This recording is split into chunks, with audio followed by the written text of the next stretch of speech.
Hello, everyone, and welcome to another episode of The Whole Home Show. I'm Tony Joe, your host here every week, bringing you tips, education, updates, everything home related.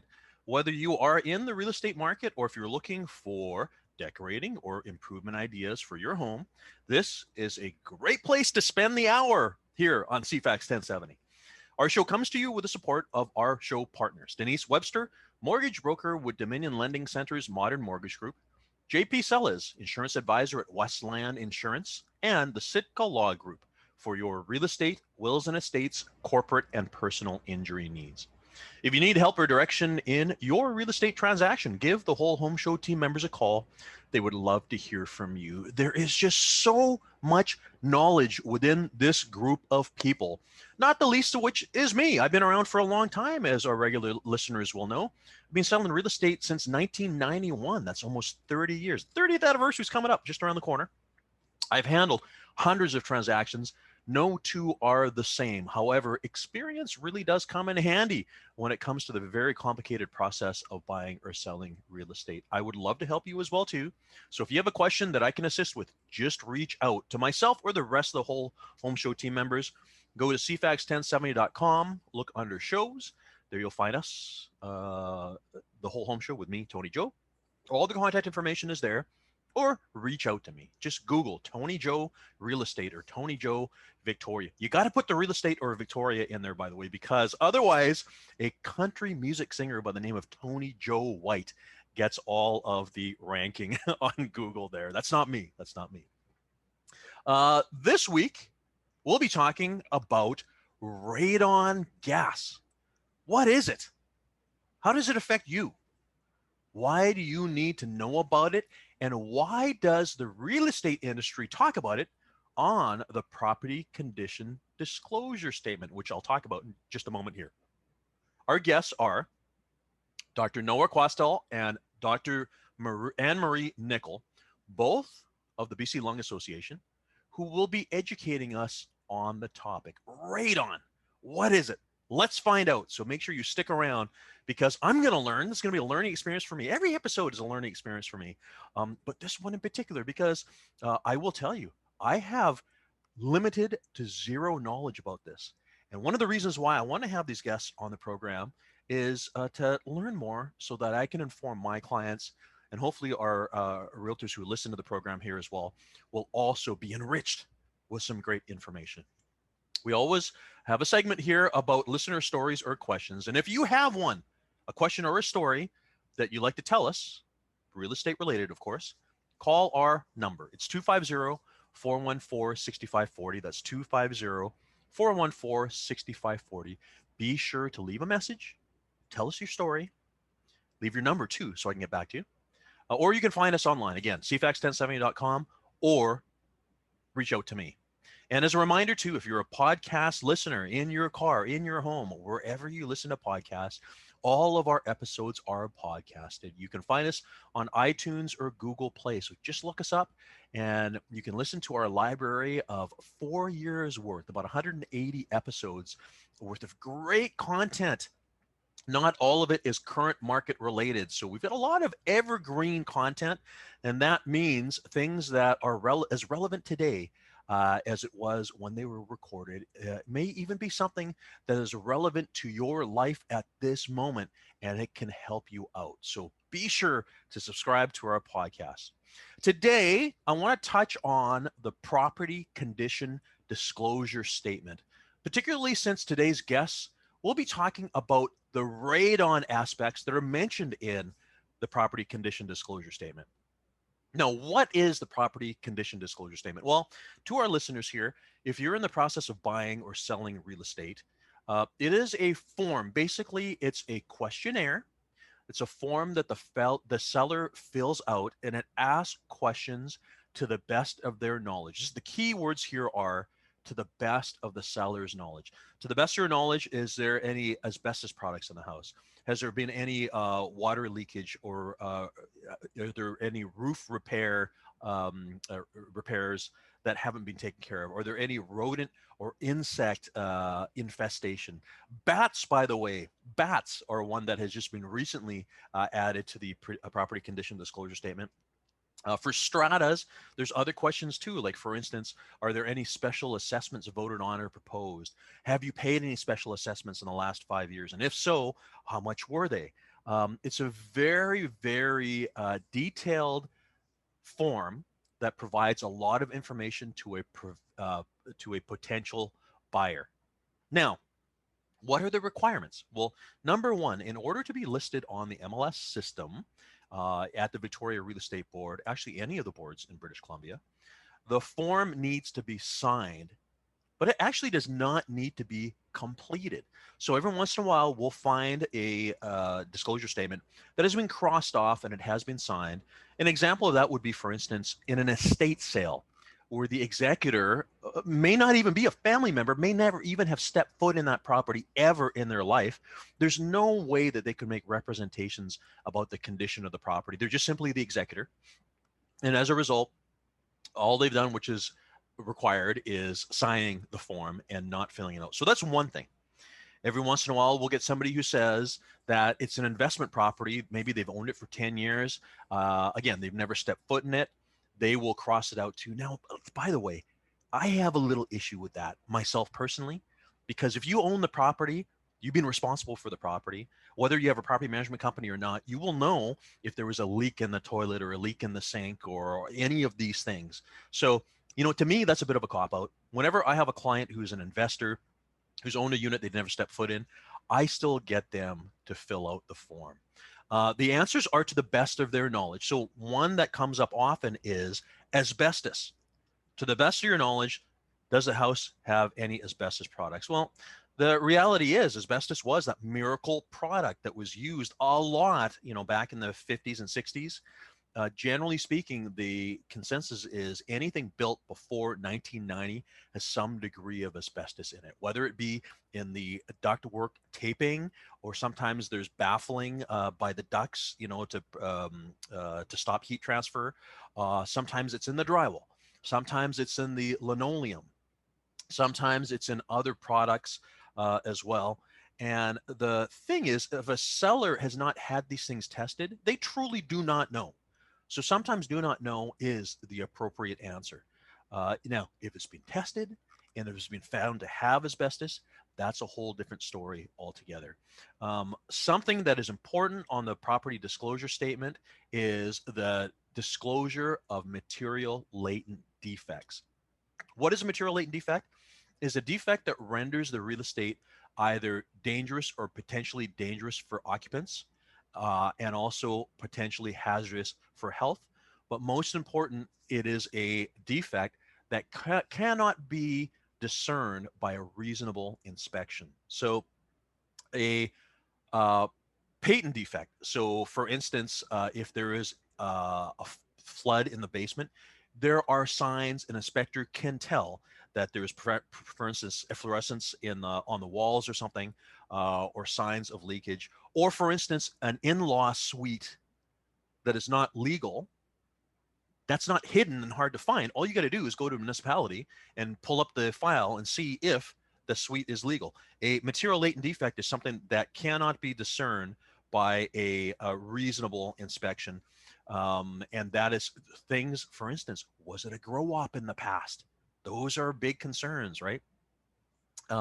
And today's topic of our program is radon gas. Does the property have a radon mitigation system? What is that? I can't explain it to you right now. I'm going to be able to explain it to you after chatting with Dr. Noah and Dr. Anne Marie. That much is for certain.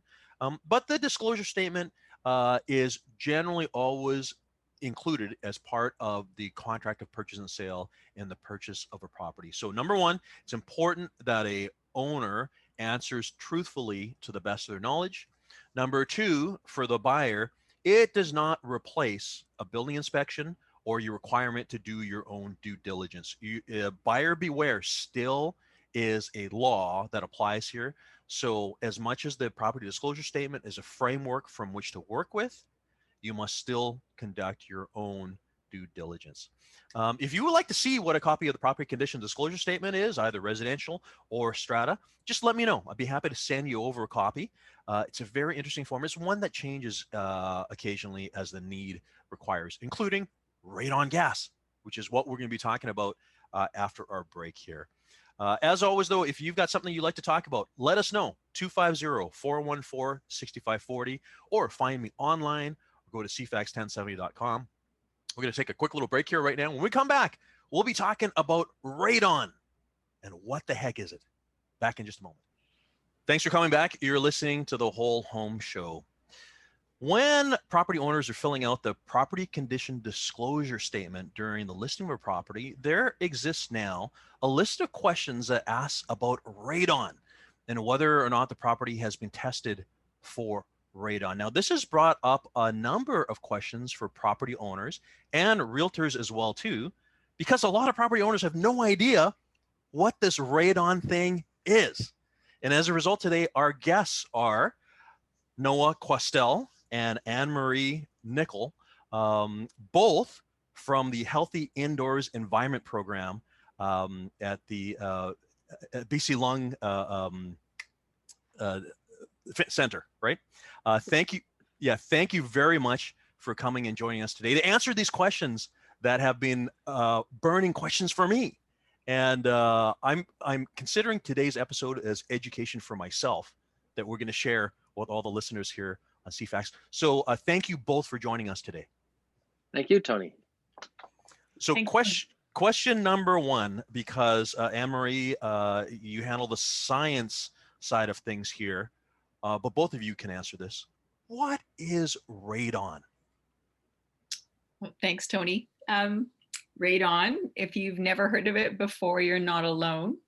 Statistics Canada asks Canadians questions every few years about radon gas as part of their household and environment survey. And we see a steady increase in the number of people who know what radon is, but it's still not really common knowledge. It's a colorless, odorless, radioactive gas that forms from the natural decay of the breakdown of uranium, which is in the soil. So it's a soil gas that can creep up through cracks in the home and accumulate indoors. And unfortunately, it can cause lung cancer if people are exposed over time. Okay, so I think a lot of people will be scared about this right now. I don't think we ever consider the fact that there's uranium around. However, this is just a reality. By the way, this whole topic of radon, I'm going to say, is not just new as of when this was added to the disclosure statement in the real estate community. I've been hearing about this for years as well. Why is it something that is on the radar now as and more of a concern now? Now, Noah, you handle the advocacy and advocacy side of this. So why is this coming to topic now?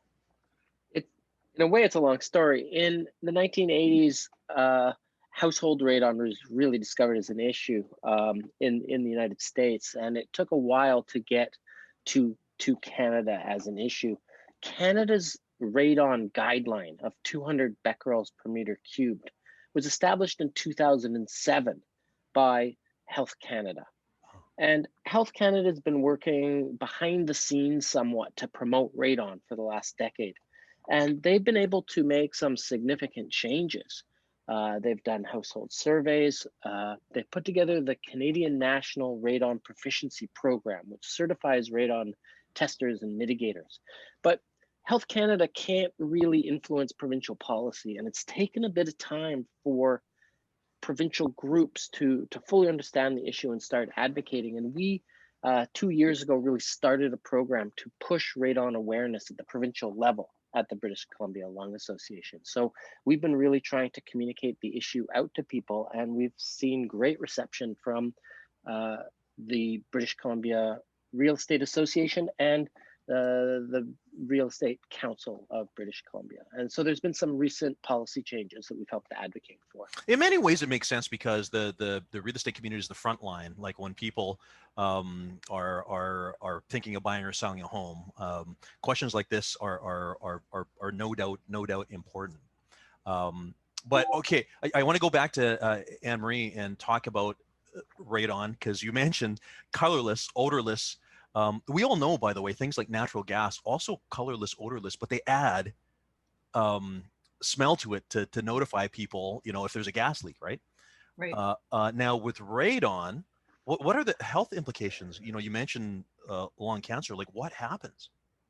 Well, over time, as radon decays, we all know that uranium is radioactive and it breaks down over time. And radon is just one of the decay chain particles from uranium. So, as radon gas breaks down, it emits radioactive particles.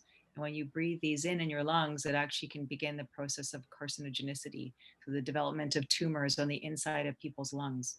There's been studies that have looked at other kinds of cancers, including blood cancers and stomach cancers, but by far the clearest evidence is that radon is a known human carcinogen for the lung. Wow. You know, when most people think about lung issues, one of the things that comes to mind is asbestos and asbestos particles, and yet this is a whole other topic.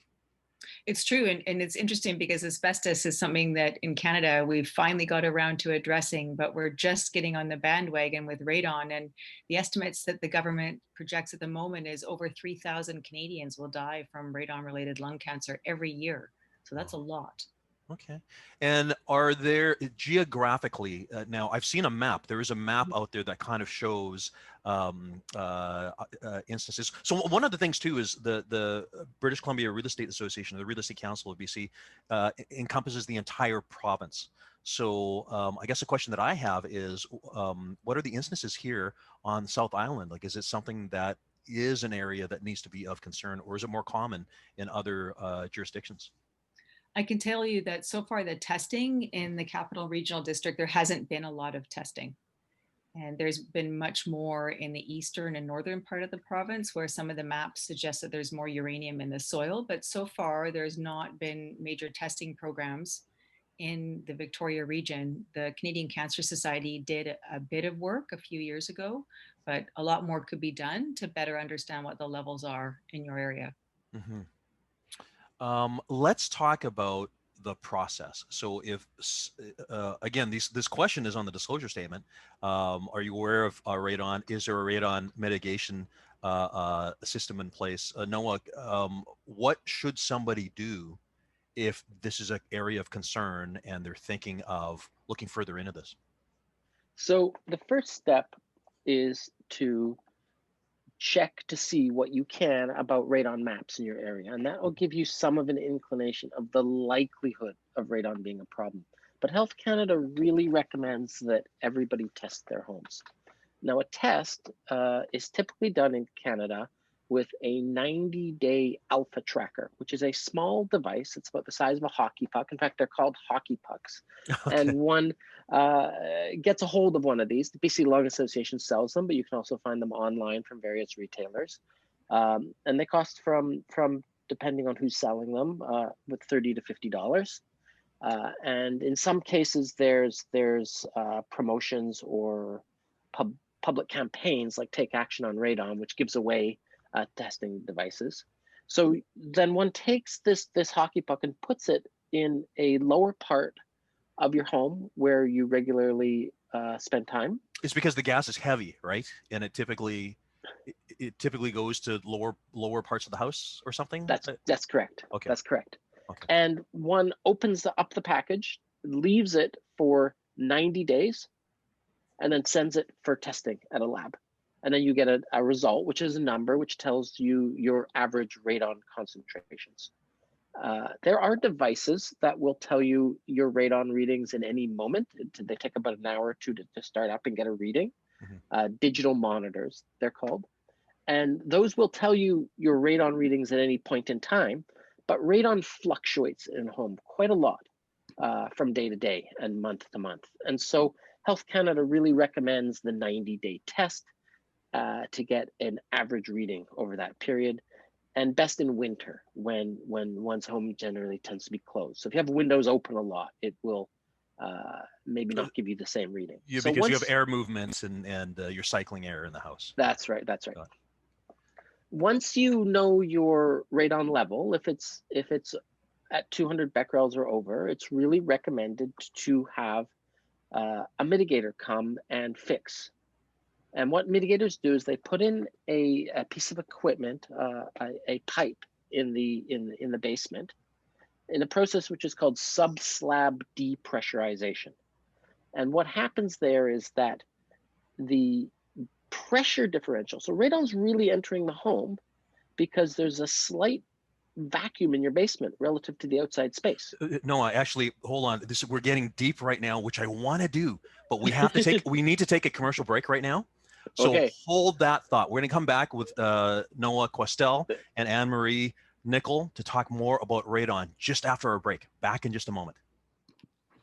Thanks for coming back. You're listening to The Whole Home Show, and I'm Tony Joe. Our show comes to you every week with the support of our show partners: Denise Webster, mortgage broker with Dominion Lending Center's Modern Mortgage Group; JP Sellers, insurance advisor, Westland Insurance; and the Sitka Law Group for your real estate, wills and estates, corporate, and personal injury needs. If you need help or direction in your real estate transaction, give any of the Whole Home Show team members a call. They would love to hear from you. You can find their contact information by visiting cfax1070.com. Look under shows. There you'll find us, The Whole Home Show, with me, Tony Joe. All their contact information is there, or you can reach out to me. And as I continue to mention, if you are a podcast listener, you can subscribe to our podcast either on iTunes or Google Play. We have 180 episodes that we've recorded ever since we began 4 years ago. Lots of great content and information. Much of it is evergreen, which means that it doesn't go out of date. Today's episode is a classic example, because if it's something that's a concern to you now, it may be a concern to you 3 years from now or 5 years from now. Just go back to our podcast.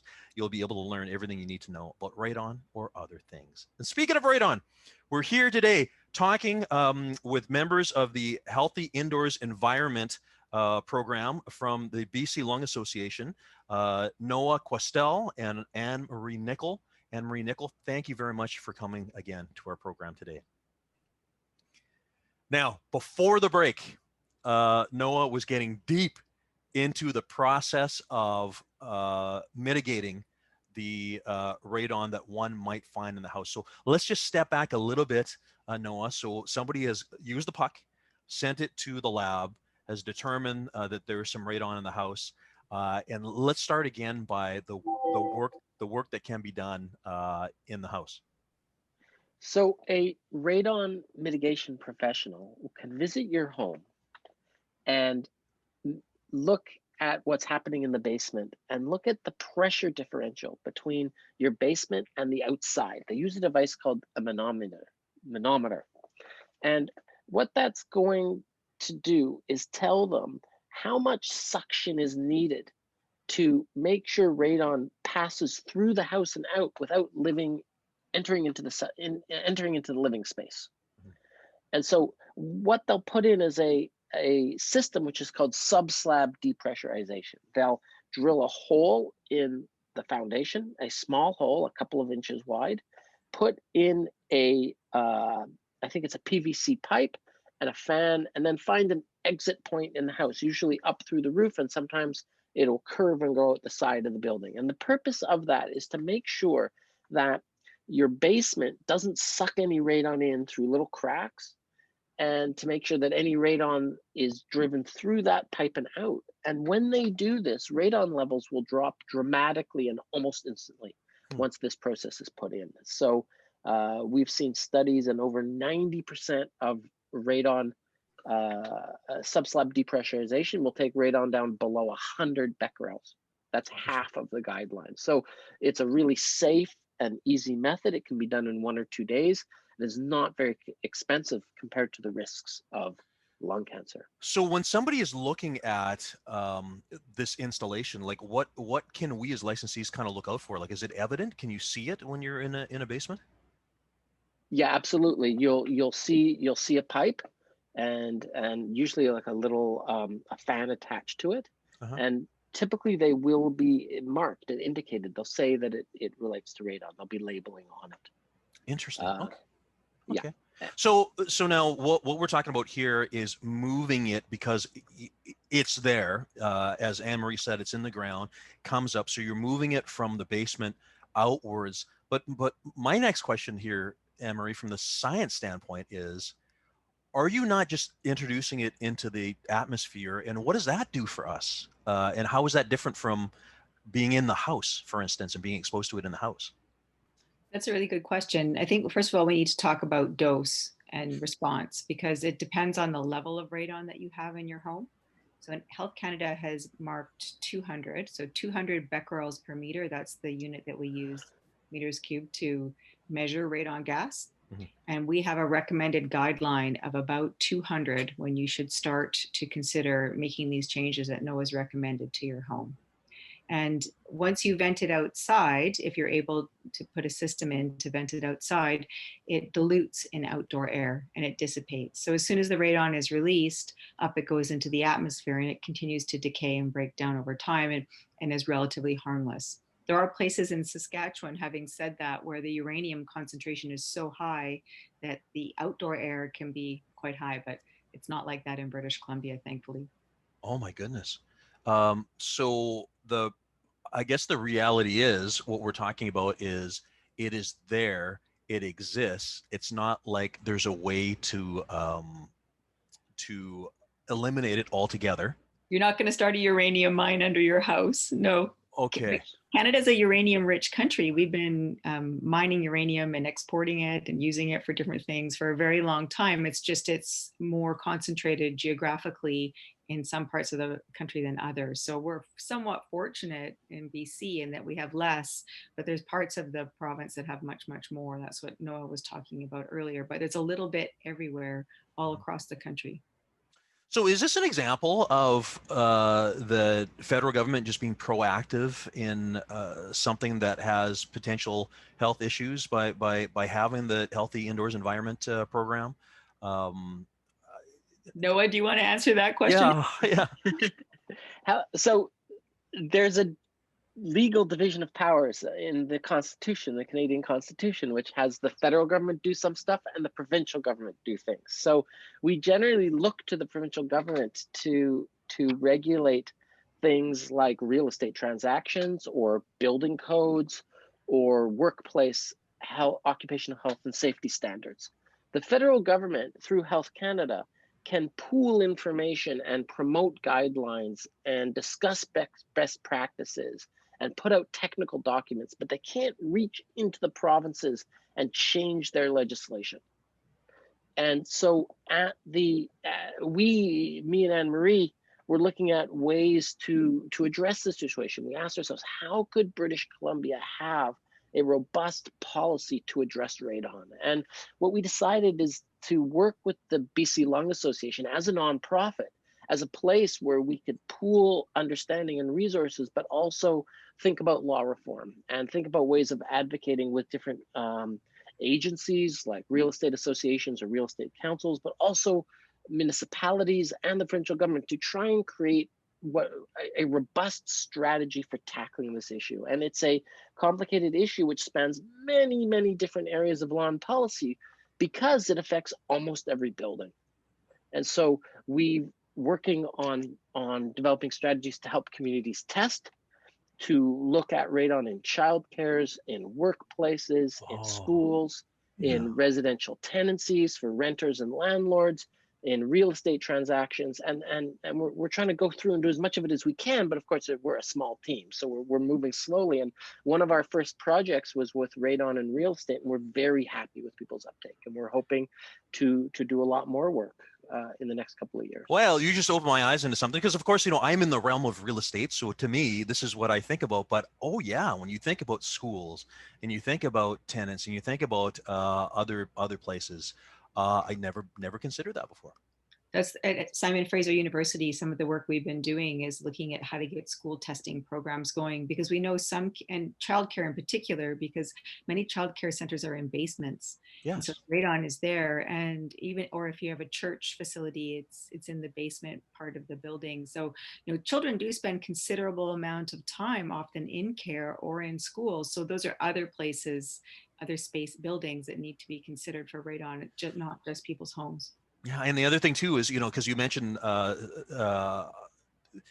during the winter time when windows are closed and stuff, it makes me think about other jurisdictions in the country, not as fortunate as us here on the island, where we don't have a long winter, and windows are open longer and there's more air movement and all that. So many things to consider. We're talking right now with Noah Quastel and Anne-Marie Nicol, both from the BC Lung Association, talking about healthy indoor environments and radon. What's a good place for people to read more about the topic we're talking about today? Well, Health Canada has a comprehensive site if you're looking for Great. information by the federal government. If Okay. you type in Radon in Health Canada, you'll definitely get to the federal government's resources. Noah, you might have some other ideas too. Well, you know, if you go to our Healthy Indoor Environments website and look at our radon and real estate project, we actually have a big list of resources that's available for people. And we've created a two-page document really outlining web-based resources where people can learn not just about radon and how to see if it's a problem in their community and how to test and how to fix for it, but information from different sources that really relate to real estate transactions. So we've put out recommendations. The Real Estate Council of British Columbia has guidance for real estate agents and buyers and sellers on radon.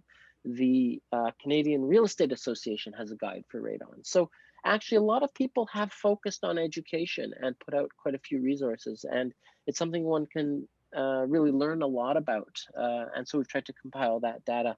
And again, through Health Canada, they actually have a lot of resources on radon through Health Canada's website and the National Radon Program. Fantastic. Fantastic. Yeah. Well, listen, we need to take our last break of the day, but when we come back, we're going to continue this conversation about radon and healthy indoors environment with Noah Quastel and Anne-Marie Nicol. We'll be back in just a moment. Thanks for coming back. You're listening to The Whole Home Show, and I'm Tony Joe. If you are just joining us or have missed our episode, you've got to listen because it's important. We're talking about radon today, and my initial idea was to learn more about it for residential, because we're homeowners, we're property owners. How does radon affect us? But the other thing that's come up recently is it's anywhere. Is it in schools? It is in commercial buildings? Is it in rental buildings? All of these things. And as a result, today we are learning from Noah Quastel and Anne-Marie Nicol from the BC Lung Association and the Healthy Indoors Environment Program. Again, thank you both for coming here.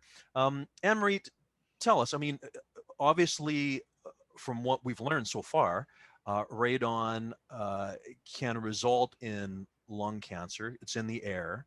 What are typical, if somebody has an ailment, a pulmonary ailment, how can it be traced back to radon as opposed to a host of other things like asbestos or whatever? That's a good question. When you have asbestos exposure, you often have a specific kind of cancer called mesothelioma, and it makes it easier to say, oh, this person was exposed to asbestos often at work. But for radon gas, it causes just general lung cancer. So there is no particular marker to say that your exposure was caused by radon gas. We do know, though, that the longer that you're exposed to higher levels, or if you're a smoker and you have radon together, your risk is much higher. So right now, there is no way of pointing the gun right at the radon as the problem. But if you test your house and it's high and you've lived there for a while, it's likely contributing to your cancer, unfortunately. So are people who are suffering from some symptoms, are they in fact getting their houses tested to sort of to see if that is an issue, like a process of elimination? Is that a common process maybe? Yeah, we do have people who either they or their partners have developed lung cancer. In some cases, people's animals have developed lung cancer, which is a bit strange. Wow. Yeah. Okay. So some of the Mike Holmes's the Homes on Homes has some programs on radon too. If people are interested, we didn't talk about that earlier, but they get into some of those issues. But the lung cancer is unfortunately the leading cause of cancer death in Canada, and we know that 1 in 4 people will develop it in their lifetime. That's a lot, and it's unfortunately really quite fatal because people don't know they have it until it's stage 4 often. So anything that we can do to reduce people's chance of getting lung cancer is really important. Well, my mom was taken by lung cancer, and she was not a smoker. She was never a smoker and lived a very healthy lifestyle. And, because that's one of the things that comes up. It's like, how can this happen to somebody who was healthy and who never smoked and, all that. And now, like that's not an uncommon story that we're hearing more and more. We used to really stigmatize lung cancer patients as being smokers, but My mom also passed away from lung cancer and she was an avid outdoor person, not a smoker, didn't even drink, had a healthy life. So, she was quite young when she passed away. So more and more we're seeing as smoking rates come down, our lung cancer rates aren't going away.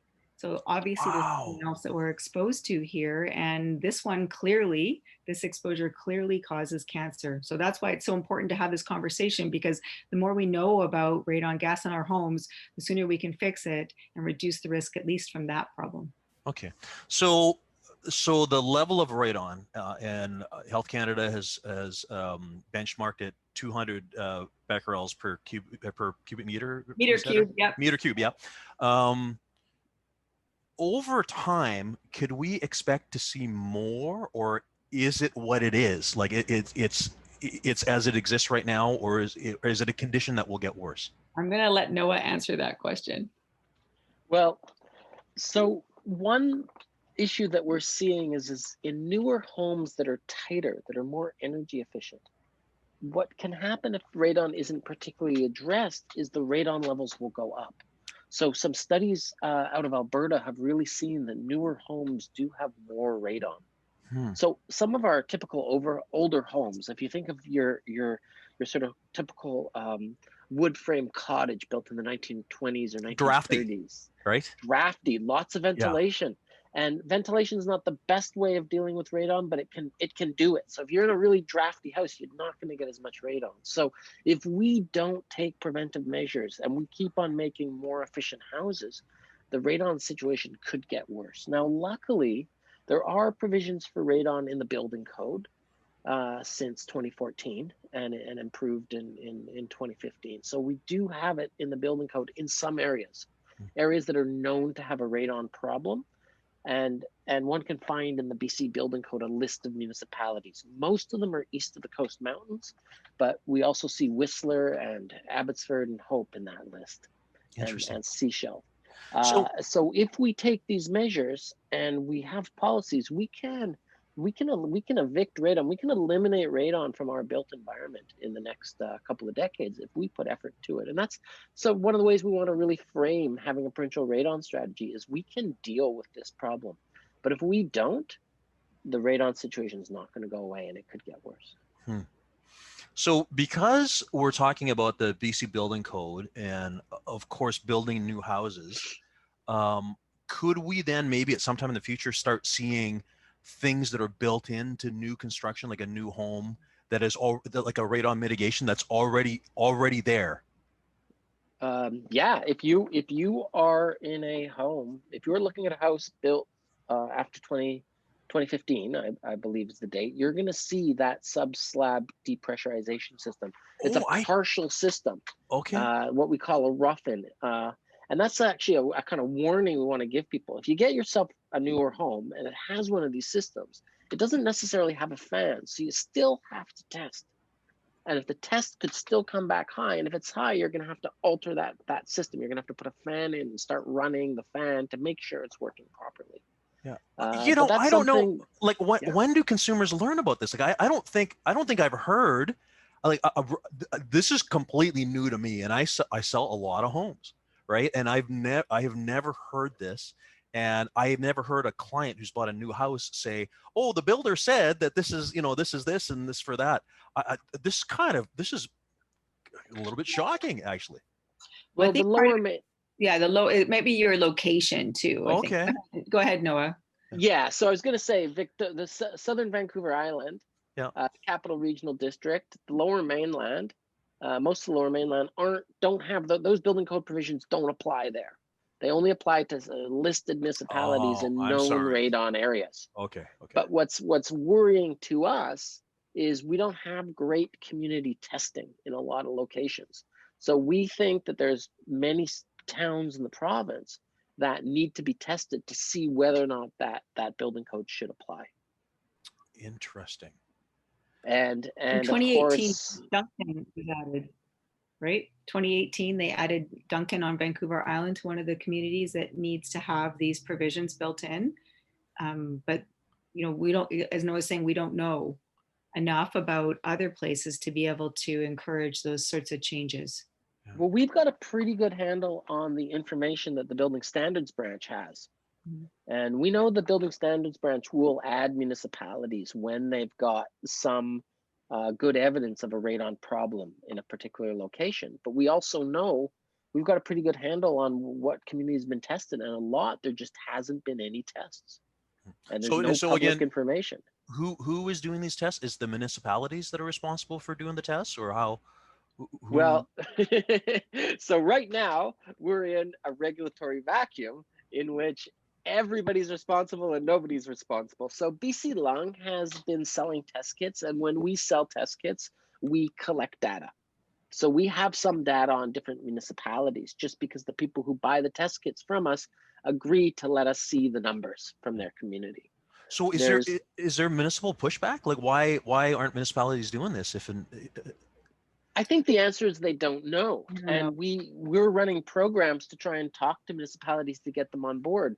We actually are with the BC Lung Association, together with Take Action on Radon, which is a national awareness program, is actually doing a big series of tests. We have 1,400 radon test kits being distributed for free in the regional district of Central Okanagan. So we're going to have really good numbers come back on Kelowna and Peachland and Lake Country, and other municipalities in the area to actually get a good level of community testing. And once we have a good sample size, we can predict, how much radon there will be in the community. So we're really working to do that. And BC, the Healthy Indoor Environments program at BC Lung Association, we're planning to do that in the next couple of years, is conduct tests like that to get community levels around the province. It's just that it's a slow and expensive process in a sense, and we're a small nonprofit. I'm wondering if there is a political will, because it doesn't feel to me like there is. Well, I haven't. We think there is. Yeah. Actually, we're getting very okay. favorable feedback, and we've been running this program for 2 years, and we've seen a lot of things happen. So we're expecting in the next couple of years, a lot of municipalities will start to do community testing, and we're really hoping the province will start taking seriously the idea of having a radon prevention strategy. Yeah. That's something which is common in the European Union, and the member states have. And we think it's something that's has to happen at the provincial level to capture law and policy of the built environment. And we think the province will do that, and we're pushing for it. But that's something to come in the future. So radon is obviously not something that is specifically in British Columbia or Canada. It's global. It's in our planet. So are there other jurisdictions that are doing this well that you can use as a sort of example on how to handle this? Yeah, absolutely. Do you want to start, Anne-Marie? Yeah. Well, our neighbors to the south actually have a more protective regulatory level than we do. They use 150-ish becquerels, because of course they have a different unit of measuring radiation than we do. And the EU actually requires all workplaces to test their radon levels, where we don't have that kind of requirement in Canada or in British Columbia. Oh my goodness. Well, there's so much more to talk about. I can't believe we're already out of time today. Maybe we'll have a follow-up with you because I have learned a lot. And thank you both, Dr. Noah Quastel and Dr. Anne-Marie Nicol, for your time and teaching us and educating us and our listeners about radon. So again, people need to learn more. Actually, I'm sure Googling radon Health Canada, probably a good start, right? Yes. Yep. Yeah. Thank you very much for joining us. Thank you. Thanks for having us. Great. And to the rest of our listeners, we'll be here for you this time next week.